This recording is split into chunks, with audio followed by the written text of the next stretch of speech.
Welcome to today's video from Lame Creations. I was trying to debate. Normally I've been making common mistakes. I'm not sure I'd call this a mistake versus a bug versus I'm not sure how to place it. So we're going to call it a bug. I'm not really trying to say that Splunk's got bugs in their code. It may be very much an intended action, but it's something that can cause some real headache if you don't know that it's occurring. And the basic concept is you have a KV.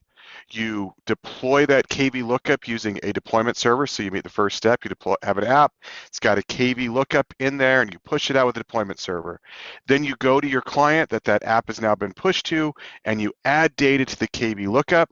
Then sometime down the road from the deployment server, you remove that app that has the KV lookup with the deployment server, and before you can reinstall the app on the client, you reboot the client. When you do that, the data from the KV store is dumped and is gone forever. And that can be very annoying if you've got a large data set and it's difficult to retrieve. So let's demo that in practice here. So I've got myself over here on the left-hand side. This is my deployment server over here, and these are going to be my client that is calling in. I've got my little Splunk dev box over there. Interesting, it's this machine right there. Not sure why I've got two entries, but whatever. And I've got this little app, Lame Lookups. It's just got a little KV in there. It's been pushed out. So if I come over here, I can actually see in the settings, there's the Lame Lookups. It's been deployed. And if I run a search, I have my little lookup called deployment lookup KV. I run it. I've got data in there. Now, this is one line. If the data got dumped, it's probably not the end of the world. But imagine if you have tens of thousands of lines of data in here, and you've been historically collecting it and putting this in. It's time consuming to put this data into this KV, and all of a sudden you came back and it's gone. That would be very frustrating. Well, let's show this bug in practice.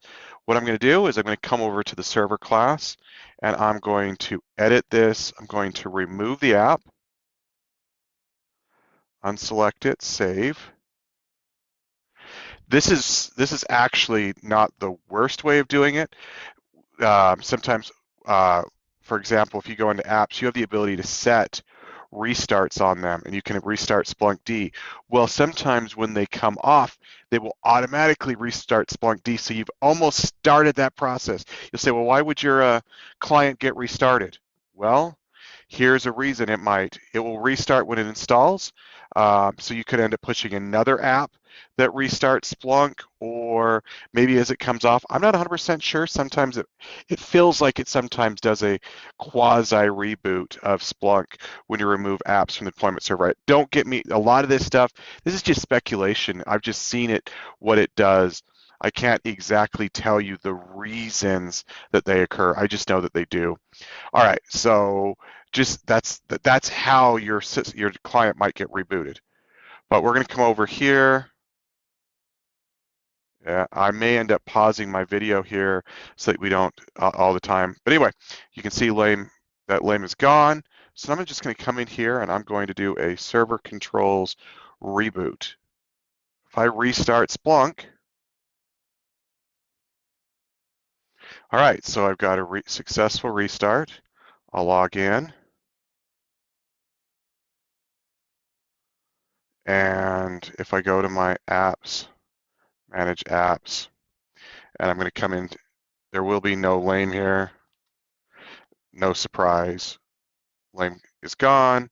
If I refresh this page, I try to run this KV, it'll tell me, I don't know what you're talking about.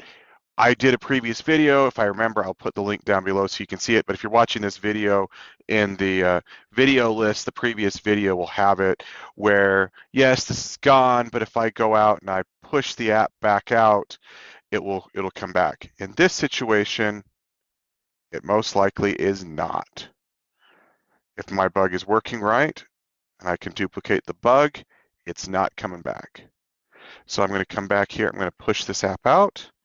Lame lookups. Save.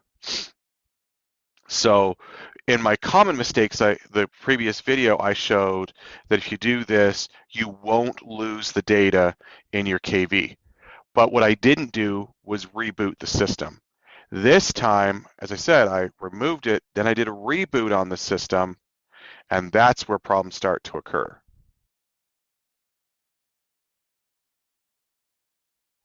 Now I got lame lookups back. I run this command. No error, but the data is gone. And as I said, if you refer to my previous video, without the reboot, the data is here. But because I rebooted Splunk, my KV store is dumped. I'm going to speculate that when Splunk starts up, it compiles all those config files. The deployment KB here, this deployment lookup KB, is really just two config files. And when they get configured it up to start Splunk, my guess is that does something with the Mongo database and it purges the data because the stuff isn't there. Whereas when you erase it but you don't restart Splunk, all of the config is still in memory and thereby it doesn't purge. That's just my theory on it, but I want you to know whether it be a bug, whether it be intended practice, this is definitely a gotcha. If you're going to have KVs and you add and remove them from a system using a deployment server, make sure the client doesn't reboot or your entire KV will be gone. I hope this is helpful. I hope this helps you move from being a lame analyst to a Splunk ninja, and hope that you enjoy this. If you do, like and subscribe to the channel, and I hope to see you back.